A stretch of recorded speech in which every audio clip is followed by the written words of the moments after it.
Bonjour Béatrice. Bonjour. Merci de nous recevoir dans ce beau gîte, les Lisbéales. Alors, cette émission, elle donne la parole aux propriétaires comme vous d'hébergements un petit peu exceptionnels, ou en tout cas qui ont un truc en plus.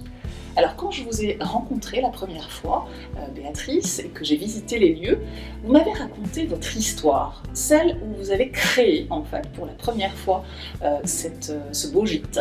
J'aimerais que vous m'en parliez un petit peu. Alors, j'ai été agricultrice pendant 30 ans de ma vie.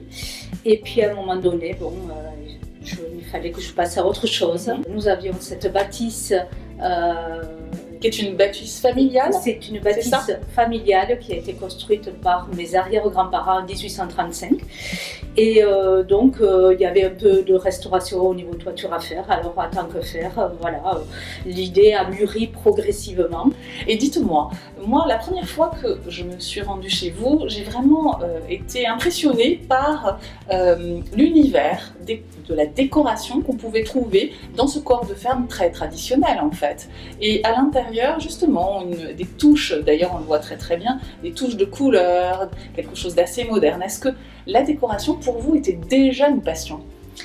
J'ai toujours plus ou moins adoré la décoration et c'est vrai que l'idée m'est venue quand nos enfants étaient petits. Nous essayions de partir quelques jours, dans l'agriculture c'est toujours compliqué, mais nous essayions de partir quelques jours en vacances et je cherchais des chambres d'hôtes ou des hôtels avec une atmosphère un peu similaire à celle que j'ai créée. Et justement, quelle est la chambre que vous préférez, s'il y en a une, au moins une ?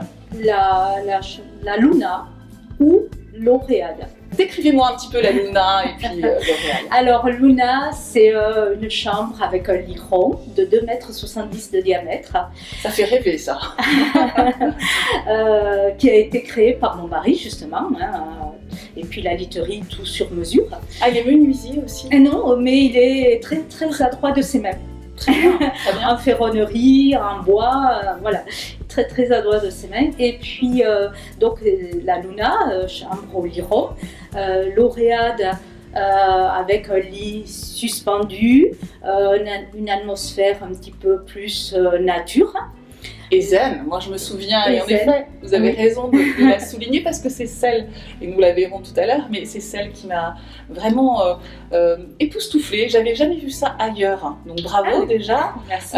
Et en effet, très en phase avec l'environnement, même si vous êtes à côté d'un petit village, c'est un village charmant avec très peu d'habitants, puis un environnement de nature où l'on peut faire des promenades à vélo. Et puis bien sûr à pied, donc une bulle de sérénité, je dirais. Bon, très bien, puis il y a ce lieu. Alors en fait, quand on est, c'est pas formidable parce que donc on a ces chambres, on a cet espace de détente, j'imagine, un espace qu'on ira voir plus tard où nous pouvons manger à l'intérieur, à l'extérieur. Préparer ses repas, oui. Voilà, et une cuisine toute équipée. Tout à fait. Donc ça c'est très très pratique. Vous disiez être en autonomie, oui en effet, c'est vraiment le plus de votre établissement. Tout à fait, puisque on se sent un peu comme chez soi, donc on prépare ses repas, on se détend en lisant au salon ou à l'extérieur, voilà. Est-ce que vous pouvez nous dire quels sont vos coups de cœur par rapport à Rodez en particulier ? Ce que vous recommanderiez à vos clients ? Le musée Soulages, bien évidemment. Le musée Soulages, la cathédrale de Rodez, les petites ruelles de Rodez avec les maisons, ces vieilles maisons. C'est vrai qu'il y a de quoi faire. Il y a de quoi faire et pour tous les goûts. Vous êtes originaire de... Je suis née ici, au village, Donay-le-Château. D'accord.